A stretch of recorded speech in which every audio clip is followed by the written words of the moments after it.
Hello, this is Chemistry and you are watching in Chemistry classes. In this video, you are going to learn how to gain fluency. अगर आप चाहते हैं कि आप धाराप्रवाह English बोलें तो आपको बड़ी चीज़ को नहीं पढ़ना है बल्कि छोटी छोटी चीज़ों को ही कमाल करना है।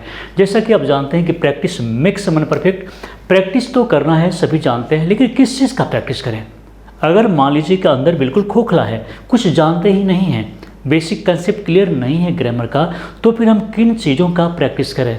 इसलिए ज़रूरी है कि छोटी छोटी चीज़ों को समझें और उसे लिख करके और बोल करके प्रैक्टिस करें, और इसी से आप फ्लुएंसी गेन कर सकते हैं और दूसरा कोई उपाय नहीं। चाहे अगर कोई कहे कि थिंक इन इंग्लिश, लेकिन क्या थिंक करें।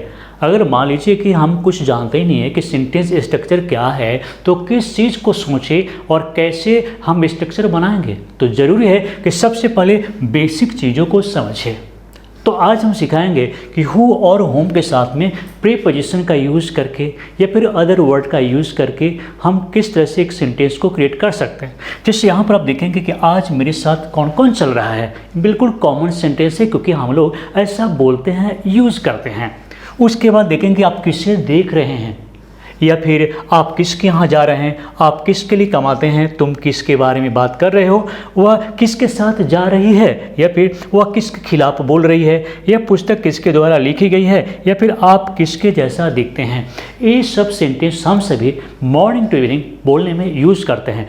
सेंटेंस वैसा ही होना चाहिए जो हम लोग बोलने में यूज़ करते हैं, किताबी भाषा में। तो इसलिए इस वीडियो में हम अनेक तरह के सेंटेंसेस को बहुत आसान तरीके से इंग्लिश में ट्रांसलेट करना, इंग्लिश में बोलना सिखाएंगे। ज़रूरी है कि आप इस वीडियो को अंत तक देखिए। इस वीडियो के अंत में हम आपसे क्वेश्चन भी करेंगे, तो ज़रूरी है कि मेरे साथ बने रहिए। अब इस सेंटेंस को देखेंगे, जैसे आज मेरे साथ कौन कौन चल रहा है। सिंपल है, बिल्कुल आसान है, क्योंकि ये प्रेजेंट कंटिन्यूअस का सेंटेंस है, तो बिल्कुल आसान है क्योंकि इसके साथ सब्जेक्ट प्लस ईज आ रहे हैं। वर्स वर्ब तो पास्ट के लिए करेंगे, तो सब्जेक्ट इसके साथ में ईज आ रहे हैं प्लस वर्ब फोर का यूज़ करेंगे। लेकिन करना क्या है और परेशानी क्या है, जैसे आप यहाँ पर देखेंगे कौन कौन, और ये पहले बता चुके हैं। सबसे बड़ी बात है कि आप हमारे वीडियोज़ को रेगुलरली देखते हैं तो बिल्कुल आसान तरीके से कई चीज़ों को सीख गए होंगे। लेकिन सबसे बड़ी चीज़ है कि ये कहना कि मुझे आता है, ये मुश्किल है। छोटी छोटी चीज़ों को बहुत बेहतर तरीके से समझने की ज़रूरत होती है। तो आज मेरे साथ कौन कौन चल रहा है, तो हम क्या करेंगे, कौन कौन के लिए हम हु ऑल का यूज़ करेंगे, और ये हो गया मेन सब्जेक्ट। और इसे चाहें तो किसी भी सेंटेंस में यूज़ कर सकते हैं, जैसे कौन कौन गया है, हु ऑल हैव गॉन। क्योंकि प्लूरल सब्जेक्ट मानेंगे तो इसके साथ प्लूरल वर्ब का यूज़ करना पड़ेगा। अब यहाँ पर यह है कि आज मेरे साथ कौन कौन चल रहा है, तो हु ऑल आर गोइंग। क्योंकि ये सब्जेक्ट है तो हम इसे इसके बाद जस्ट हेल्पिंग वर्ब का यूज़ करेंगे। उसके बाद जो मेन वर्ब है वो लिखेंगे, who all are going with me today.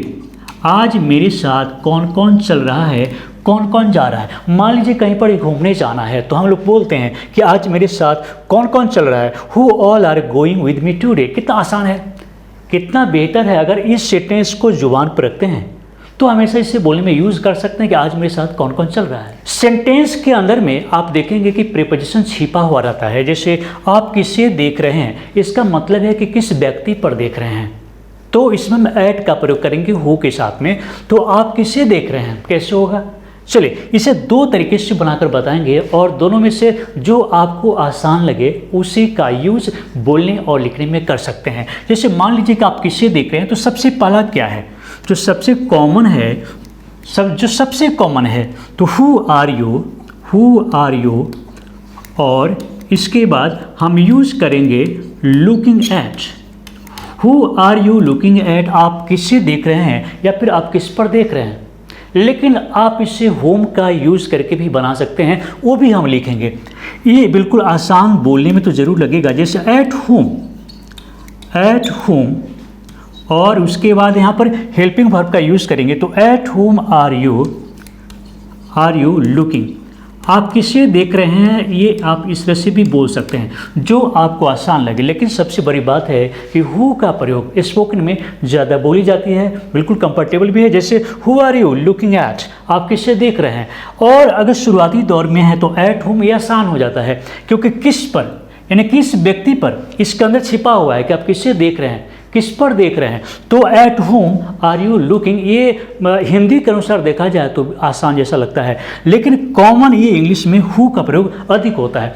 दोनों में फिर अंतर क्या होता है, जब भी आप हु का प्रयोग करें तो प्रीपोजिशन को बाद में लिखेंगे, जब भी आप हु का प्रयोग करेंगे तो प्रीपोजिशन को बाद में लिखेंगे, और अगर हुम का प्रयोग करेंगे तो प्रीपोजिशन पहले लिखेंगे। ये कॉमन चीज़ को याद रखना है। अब इन चीज़ों को देखेंगे, जैसे आप किसके यहाँ जा रहे हैं, किसी के यहाँ जाने की बात है। देखिए इन सब चीज़ों को बार बार पढ़िए, क्योंकि इसमें WH के साथ में प्रीपोजिशन का यूज है, और इसे बार बार पढ़ेंगे तो जुबान पर रहेगा, और इसे आसान तरीके से आप बोल सकते हैं। मान लीजिए हम बोलते हैं कि आप किसके यहाँ जा रहे हैं, तो किसके यहाँ, किसी के यहाँ जाने में टू का प्रयोग होता है, आप जानते हैं। तो कैसे हम करेंगे, आप किसके यहाँ जा रहे हैं, तो हम लिखेंगे हु आर यू और going to, who are you going to.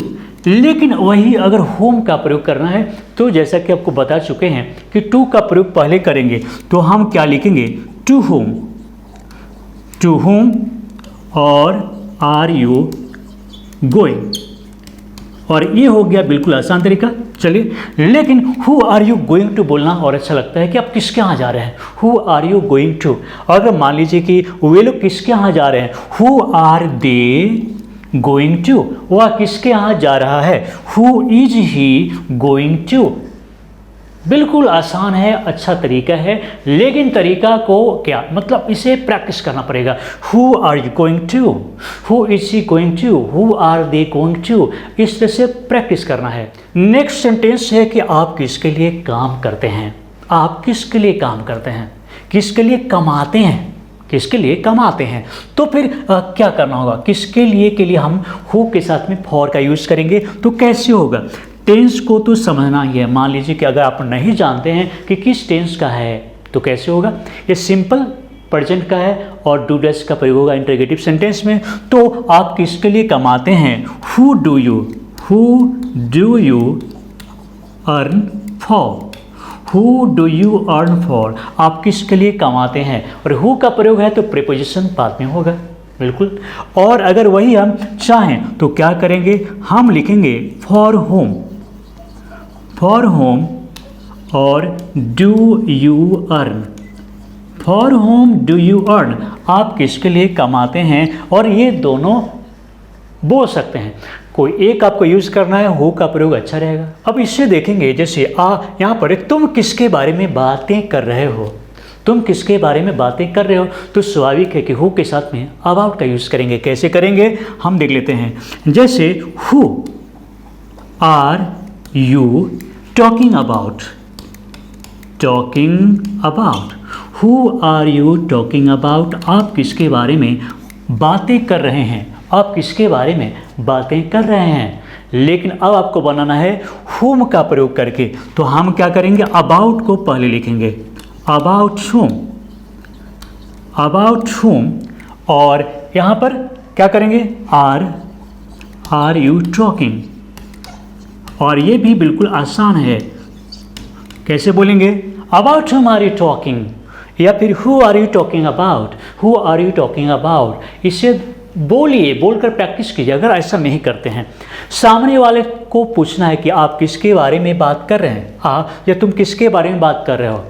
अगर इन चीज़ का प्रैक्टिस नहीं है तो आप सोचने लगेंगे, आप बोलेंगे who are you talking about, और तब तक वो चला जाएगा।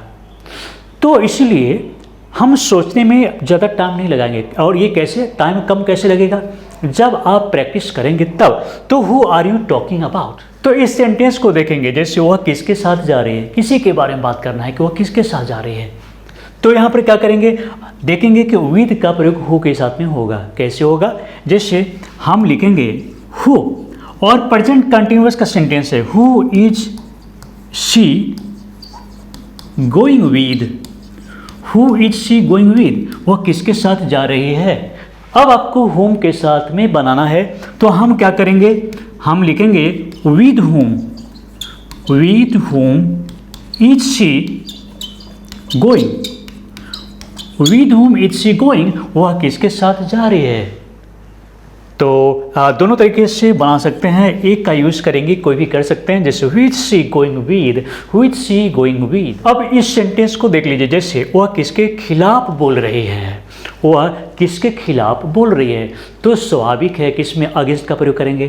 तो कैसे करेंगे, हम लिखेंगे हु इज शी स्पीकिंग, और अगेंस्ट का प्रयोग करना है who is she speaking against, who is she speaking against, who is she speaking against. तो प्रैक्टिस भी करना है, सिर्फ आप ये मत समझिए कि चलो ये तो जान गए ऐसे होगा, लेकिन नहीं, जब बोलने की बारी आएगी तो फिर उस समय आपको चाहिए फ्लुएंसी, और इसके लिए प्रैक्टिस करना पड़ेगा। और इसे हम कैसे करेंगे, अगर whom का प्रयोग करेंगे तो कैसे होगा, which she against, which she speaking against, तो against whom is she speaking।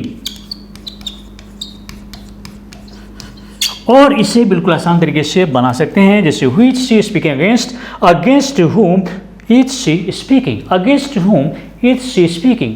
लेकिन ये सेंटेंस को देखिए, इसे तो गजब है, यह पुस्तक किसके द्वारा लिखी गई है, इसे बनाना वास्तविक में क्योंकि पैसिव फॉर्म में है तो पैसिव जानना जरूरी है। तो यह पुस्तक किसके द्वारा लिखी गई है, कैसे होगा, देख लीजिए। अगर इस तरह का जब भी सेंटेंस हो किसके द्वारा लिखा गया है, बोला गया है, बनाया गया है, तो कैसे होगा, यह पुस्तक किसके द्वारा लिखी गई है, हु से ही यूज़ करेंगे, और बाय का प्रयोग तो होगा ही क्योंकि पैसिव फॉर्म में है। तो who is this, who is this book, who is this book written by, who is this book written by, यह पुस्तक किसके द्वारा लिखी गई है। लेकिन अब इसे होम के जरिए बनाना है, तो क्या करेंगे, किसके द्वारा के लिए बाय होम का प्रयोग करेंगे, किसके द्वारा, तो बाय होम, याद कर लीजिए, बाय होम किसके द्वारा, उसके बाद हेल्पिंग वर्ब, उसका क्या क्या करेंगे, तो by whom is this book, by whom is this book, और रिटन, और हो गया। यानी कि by whom is this book written, यह पुस्तक किसके द्वारा लिखी गई है, या फिर who is this book written by, यह पुस्तक किसके द्वारा लिखी गई है। लेकिन जब भी आपको बोलना हो कितना अच्छा लगता है who is this book written by, लेकिन आप पर डिपेंड करता है कि आप इनमें से किसी एक का यूज कर सकते हैं। इस सेंटेंस को देख लेते हैं, जैसे आप किसके जैसा दिखते हैं, तो के जैसा के लिए आप लाइक का यूज करेंगे। लाइक का मतलब पसंद करना भी होता है वर्ब के रूप में, लेकिन लाइक एक प्रीपोजिशन भी है और इसका मीनिंग होता है के जैसा, के समान। तो आप किसके जैसा दिखते हैं, तो हु से ही शुरू करेंगे, तो who do you look like, who do you look like का मतलब है कि आप किसके जैसा दिखते हैं। और अगर मान लीजिए होम का प्रयोग करना है तो हम क्या करेंगे, हम लिखेंगे like home do you look, और ये हो गया लाइक का यूज। तो who do you look like, आप किसके जैसा दिखते हैं, या फिर like home do you look, आप किसके जैसा दिखते हैं। ये बिल्कुल आसान है, और इस पर तो कई सारे सेंटेंस को मान लीजिए हम बोलते हैं वह किसके जैसा लगता है, वह किसके जैसा दिखता है, तो who does he look like, who does he look like, who does she look like, वे लोग किसके जैसे दिखते हैं, तो who do they look like. बिल्कुल आसान है, मतलब टेंस जानते हैं तो आप इसे अलग अलग तरीके से बना सकते हैं। चलिए, अगर आप सीख गए हैं, मैंने जो भी बताया दिमाग में सेट कर गया है, तो आपसे क्वेश्चन करते हैं, जैसे वह किसके जैसी लगती है, या फिर वह किसके जैसी दिखती है, इसे आप इंग्लिश में कैसे बोलेंगे। हम चेक करते हैं, देखते हैं कि आप क्या लिखते हैं, हर एक कमेंट आपका चेक होता है। तो वह किसके जैसी लगती है, वह किसके जैसी दिखती है, इसे आप इंग्लिश में कैसे लिखेंगे, अभी कमेंट बॉक्स में लिखिए, और हम चेक करेंगे, देखेंगे कि आपका आंसर कितना सही है। तो चलो दोस्तों, इस वीडियो को देखने के लिए, इस वीडियो को शेयर करने के लिए, लाइक करने के लिए, इस चैनल को सब्सक्राइब करने के लिए आप सभी को बहुत बहुत धन्यवाद।